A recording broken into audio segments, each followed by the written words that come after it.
Welcome to Family Policy Matters, a weekly podcast and radio show produced by the North Carolina Family Policy Council. Hi, I'm John Rustin, president of NC Family, and each week on Family Policy Matters, we welcome experts and policy leaders to discuss topics that impact faith and family here in North Carolina. Our prayer is that this program will help encourage and equip you to be a voice of persuasion for family values in your community, state, and nation. Thank you for joining us this week for Family Policy Matters. I'm Mitch, Vice President of NC Family, joined by our Director of Research and Education, Adamo Manfra. Welcome to the 6th episode of The Truths We Hold. In honor of America's 250th anniversary and NC Family's 35th anniversary this year, we're taking a deeper look at the foundational values that have shaped our country and continue to shape the work we do right here at NC Family. Today we're going to talk about education at Adamo and take a deeper look into what education means, not just for our organization, but for families across the state of North Carolina. Of course, this is in the broader context of the inalienable right found in the Declaration of Independence, life. So how do we connect life to education? Yeah, so as we've been going along, we started with 3 enumerated rights from the Declaration, and we started with life. And so looking at life, we then acknowledge that the context in which life comes to be is in the context of a family. And so then we looked at marriage, where the family begins, and then parenting, where life is then brought into being and then raised by the parents.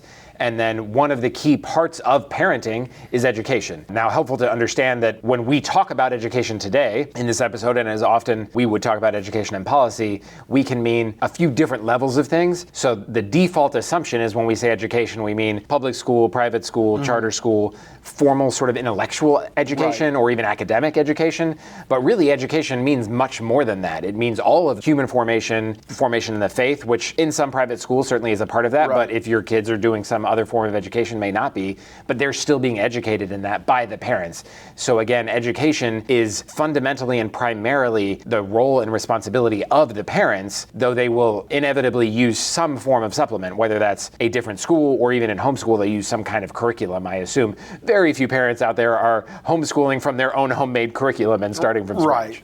Well, you pointed out what appears to be a major philosophical divide today, and we talked about this a little bit on the last episode of The Truths We Hold in regard to who should parent children, what that looks like, whether the state should be involved, to what extent the state should be involved. And the same is true here on this aspect of the life issue in regard to education. The question then becomes, who should be the primary educator? I love something you said as we've talked through this issue and as we've discussed it in our office. Parents are first and naturally responsible for the education of their children. I think that expresses this in a way that is fundamental, but also allows for the launching, as you said, of some of the more ancillary components of education. That's a great point. And I think we talked about in the last episode that when parents are seen as the caregivers in a more technocratic view of things, a temptation could be to see education as really the state has a primary expertise in that. We're the experts, you're just the parents. Yeah, and parents, you're going to provide for the care of their food and housing and clothes, but don't worry, we've got the education covered. Right. And even if parents send their kids to public school and make that choice for their child, they are still the ones responsible for that education. And they are allowing the state school system to provide the academic part of that. But they should not see themselves as being sort of off the hook or removed from or second class in or in any other way separated from the education of their child. Even the academic education is still primarily on them. It's just that some school teacher is providing the instructional period, if you will. Absolutely. So our organization, NC Family, has long and strongly supported education, freedom, and opportunity through a myriad of different avenues, including Opportunity Scholarship Fund, which is fully funded here in the state of North Carolina and has many people applying for that and receiving those funds in order to provide the best educational options and opportunity for those children, and parents are doing a great job with that. Let's walk through some of these different styles or models of education or options for education. Of course, a majority of North Carolinians are going to choose public school as the primary education option. So what does that look like, and what should the relationship between the parent, the child, and the education system look like from the standpoint of public education?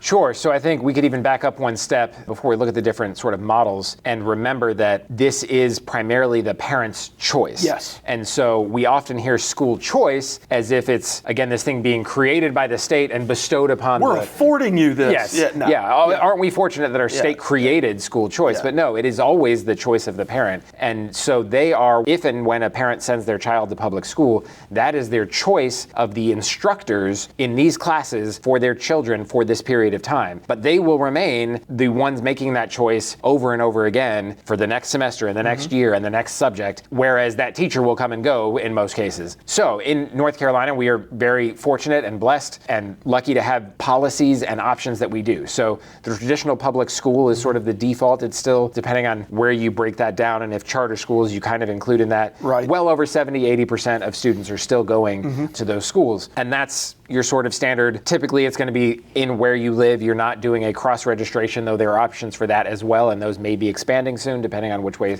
some policies go. But that's sort of your default public school. Then the next step could be what we were just talking about, that you can cross-register sometimes inside the district or even across a different district. There are different complications to that, and it's not super popular yet. And there are some policies in the work that may or may not pass. But the more natural next step is a charter school. So charter schools are often misunderstood. They're public schools. They're part of DPI, the State Department of Public Instruction, and they're free because they're state schools, but they're not your zoned school. Yeah. And typically they have some kind of, you might say, charism or focus or identity that's unique. It might be a little more classical. It might be a little more STEM. It might serve a particular sub-community, but it's that kind of unique school. It has a separate governing organization. It's not under the local school district. It is a separate local education agency that runs that, but it is still by the state. So you can apply for those, and often there's a waiting list or a lottery to get into those schools. Then the sort of more typical what we think of as the private schools. And so these can range widely from focused religious schools, parochial schools, church-connected schools.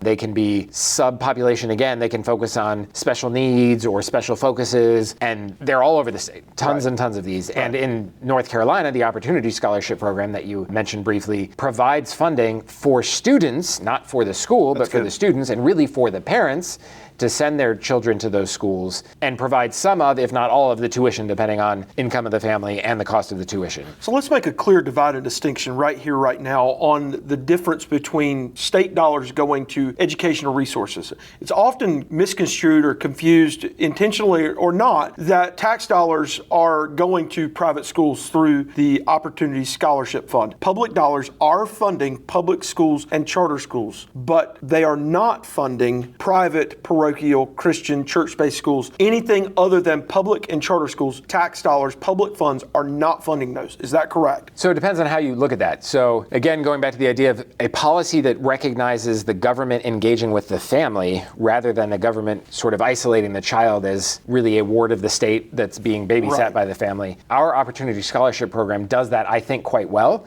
And one of the ways it does that, as sort of an indication that it's doing that well, is that typically when you apply for the Opportunity Scholarship Program, if you have multiple children applying for it, they will all get the scholarship. They're not pulling lotteries separately. And so that's a good indication, I think, to the fact that this program is aimed at my family and not just this child. Then those funds are going to me primarily, but schools do have to register with the state to qualify for these funds, and then the funds actually do go directly to the school. But it's because of the school you chose. Because I chose the school and because my children would go there. If they don't enroll there, then we don't get it. I don't apply for this, then they just send me the money, and then I go do what I want with my kids. Correct. I have to then enroll my children in a school that is on the list, and then the money does go to that. But the money is funding the tuition for my child. It's just paying directly to the school for logistic and bureaucratic reasons. So in a sense, the money is going to a religious school, which quite frankly, I don't necessarily oppose even more directly, but that is the sort of gateway and the pathway in the process. And then additionally, because it's following the child to that school,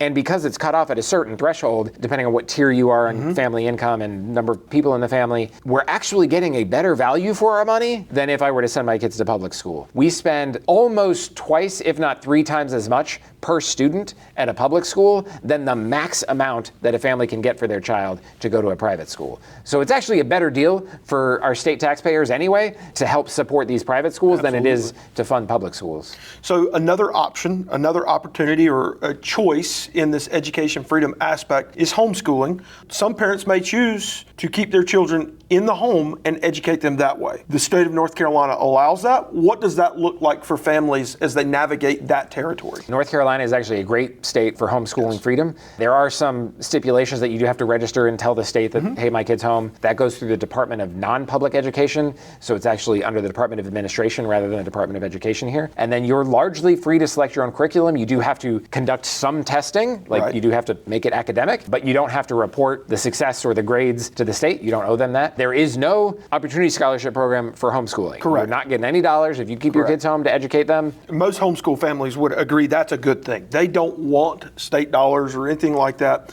That they're often concerned about some of the strings that could be attached to that in regard to testing and other features.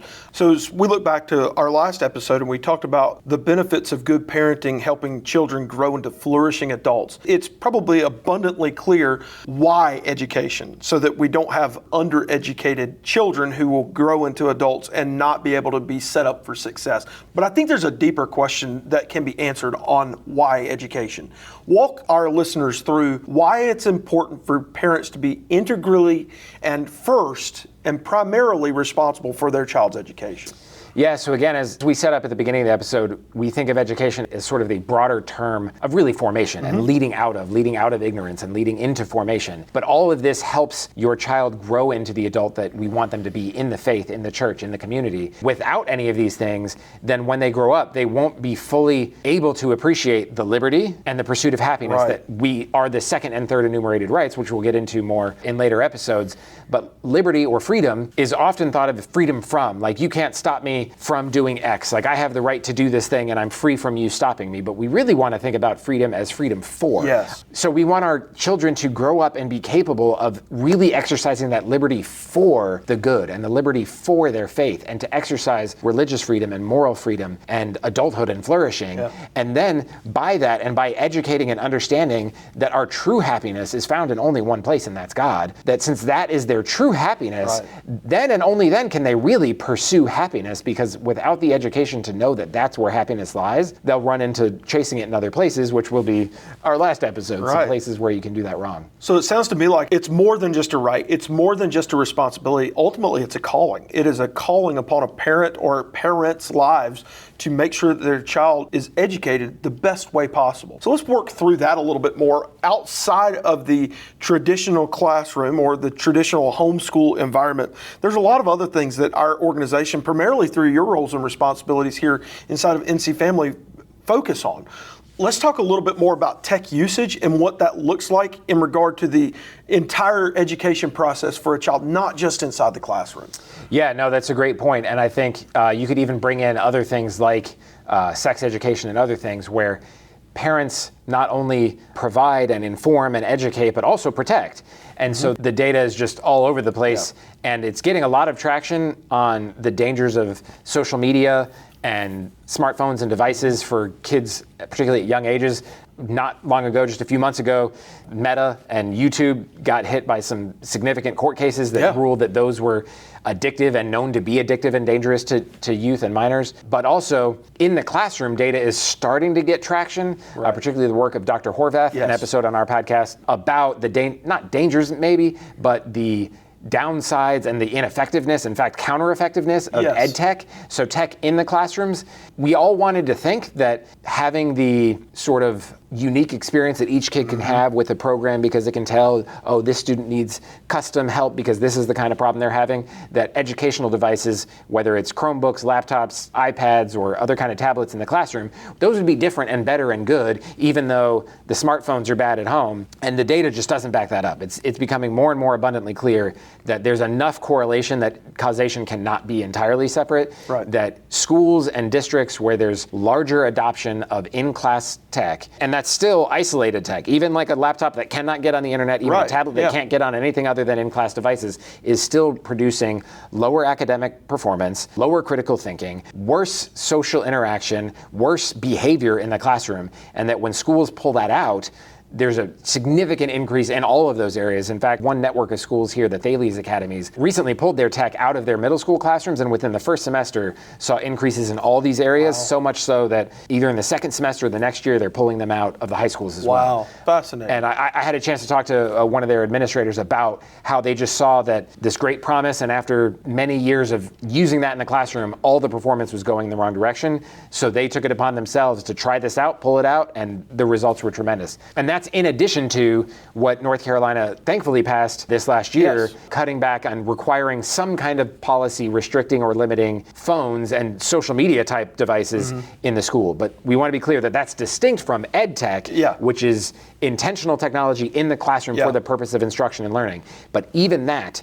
we're seeing is academically counterproductive. So one's more for entertainment. We have a law now, schools are starting to adopt these policies internally that say it may be best for us to allow children to use a piece of paper and a pen again. And so for all of you parents out there who are like, wait a second, my school seems to be regressing, it's definitely going to help your child in the long run. I love the social interactivity piece of that because I think that's so crucial and important for the development of the child. We've talked a little bit about sexual education. Tell those who may not be aware of what comprehensive sex ed is and what that looks like for children and their parents. Yeah, so the word comprehensive as an adjective is not a bad word. Right. And if you said comprehensive sexual education, I could get behind that as just a descriptor. But in that context, we would want to talk about identity, creation, Genesis 1 and 2 type stuff, what it means to be a man and a woman, what that means for getting married someday and having kids and growing and flourishing and thriving in the body that God gave you. However, unfortunately, the term comprehensive sex ed is specifically tied to a different kind of thing, which is often the curriculum is actually developed by Planned Parenthood. But even when it's not, it is much more you're going to have sex, you must have contraception, you're going to be promiscuous, you're going to live this life, and by the way, gender is malleable and your sex doesn't mean anything and your anatomy is up for discussion. All of these things get packed into almost universally, if you hear the term comprehensive sex ed, it's that kind of course. And fortunately, our state and many states do have this because it's constitutionally protected by Supreme Court precedent, that you can opt out of those things. And in fact, in North Carolina, you have to opt in, which is even better. But these and other things, including, and this is why I tied it to ed tech, we would like to see opt-outs for tech as well. That is not a policy yet, but that would be a good policy going forward. And all of these things go back to Supreme Court precedent, constitutional precedent, legal precedent that affirm, going back to our last episode, parents first. That parents are the primary formator, educator, caregiver for their children. And so parents are the ones choosing to allow teachers in public schools, private schools, or whatever, to be the instructors for their students, but they retain primacy and they retain authority and they retain their parenting rights. And so they get to choose, hey, but not that. It's not the public school to say, like, these are our kids and we'll educate them and then you feed them when we send them home. Sounds like a good place to start landing the plane on the Parental Bill of Rights already passed and the Parental Medical Bill of Rights. What should we know about those things? Sure. So the Parents' Bill of Rights passed in 2023, a huge, tremendous success in this area, specifically about schools. It's a little less focused on education in the sense that it's more focused on health records in schools and gender transitioning students socially in schools and keeping that from parents. It's much more about transparency to parents rather than education, but it does include opt-outs and requirements for informing parents on educational curriculum and resources and giving parents access to that information so that they can be more informed, more integrated, more active, and have more priority and authority in making choices in an educated way about the education of their children. The Parents' Medical Bill of Rights extends that into more health records and more health choices, and we'll definitely get into more of that with our health and sexuality episode to follow, and I look forward to that. Unfortunately, that one has not yet passed, but we'll talk about why it should in that episode. It's good. I love what we've talked through, and as we've worked through what this is going to look like, not just for these episodes, but for our organization and the things that we support and encourage and get behind to advocate for. I love one of the things that we've talked about is all of this should happen according to the dictates of a person's conscience. And so, again, I mean, if we can overstate the obvious, I don't think we can in this situation. Parents are integrally involved, or should be integrally involved in the education of their children according to the dictates of that parent's conscience. So whether a person has a faith background or not, that parent should be involved and, as you said, primary in their child's education. Well, that rounds out a great episode on education. We want to thank you for watching this episode of The Truths We Hold as we celebrate 250 years of the signing of the Declaration of Independence and, of course, our 35th anniversary here at NC Family. Thank you so much for watching this episode of The Truths We Hold. Thank you for listening to Family Policy Matters. If you enjoyed this episode, please subscribe to the show and leave us a review. To learn more about NC Family and the work we do to promote and preserve faith and family in North Carolina, visit our website at ncfamily.org. That's ncfamily.org. And check us out on social media at NC Family Policy. Thanks, and may God bless you and your family.